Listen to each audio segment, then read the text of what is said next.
വൈകുന്നേരം കട്ടൻ ചായക്കൊപ്പമോ അല്ലെങ്കിൽ ബ്രേക്ക്ഫാസ്റ്റായോ ഡിന്നറായിട്ടോ കഴിക്കാൻ പറ്റുന്ന വളരെ എളുപ്പത്തിൽ തയ്യാറാക്കാവുന്ന ഒരു നാടൻ പലഹാരമാണിത്. പഴം കഴിക്കാൻ മടിയുള്ള കുട്ടികൾക്ക് പഴം കഴിപ്പിക്കാൻ വേണ്ടി പഴം കൊണ്ട് ഇതുപോലെ ഉണ്ടാക്കി കൊടുത്താൽ മതി. തൊലി കറുത്ത പഴമൊന്നും ഇനിയും കളയാതെ ഇതുപോലെ പഴം കൊണ്ട് റൊട്ടി ഉണ്ടാക്കി കൊടുക്കാം.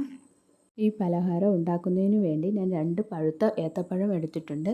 അതിനെ തൊലി കളഞ്ഞ ശേഷം ചെറുതായി അരിഞ്ഞെടുക്കാം. അരിഞ്ഞെടുത്ത പഴത്തിന് കൈ കൊണ്ടോ അല്ലെങ്കിൽ തവി കൊണ്ടോ നല്ലവണ്ണം ഉടച്ചെടുക്കാം.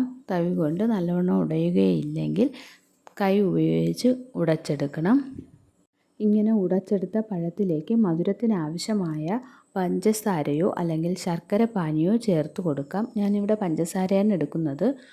3 ടേബിൾ സ്പൂൺ പഞ്ചസാര എടുത്തിട്ടുണ്ട്. ഒരു ചെറിയ മധുരം കാണും. കൂടുതൽ മധുരം വേണമെന്നുള്ളവർക്ക് മധുരം കുറച്ചും കൂടി ചേർത്ത് കൊടുക്കാം. ഇനി അതിലേക്ക് മധുരം ബാലൻസ് ചെയ്യുന്നതിന് വേണ്ടി ഒരു നുള്ളു ഉപ്പ് ചേർത്ത് കൊടുക്കാം. ഇനി അതിലേക്ക് 2 ബൗൾ ഗോതമ്പ് മാവ് ചേർത്ത് കൊടുക്കാം. ഇനി കുറച്ച് വെള്ളം ഒഴിച്ച് മിക്സ് ചെയ്യാം.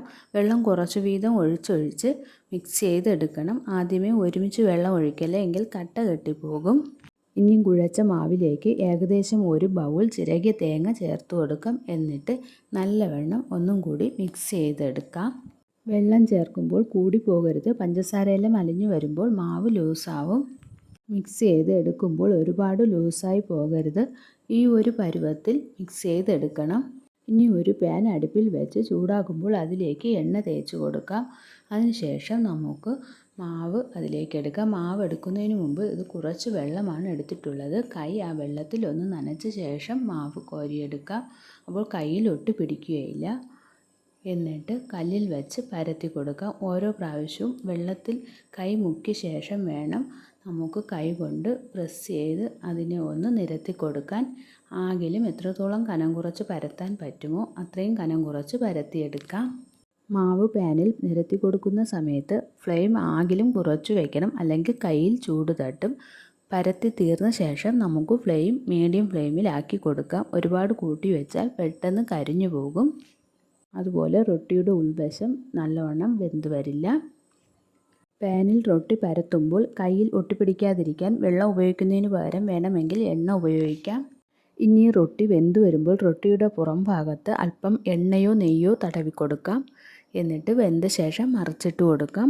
മറിച്ചിട്ട ശേഷം വീണ്ടും അല്പം എണ്ണയോ നെയ്യോ പുറമേ തടവി കൊടുക്കാം. ഈ ഒരു റൊട്ടി കഴിക്കാൻ മറ്റു കറികളൊന്നും ആവശ്യമില്ല.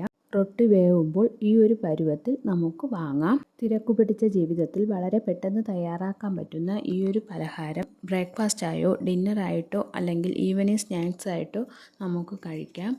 കറികളൊന്നും ആവശ്യമില്ലാത്തത് കൊണ്ട് എല്ലാ വീട്ടമ്മമാർക്കും പെട്ടെന്ന് തയ്യാറാക്കാം.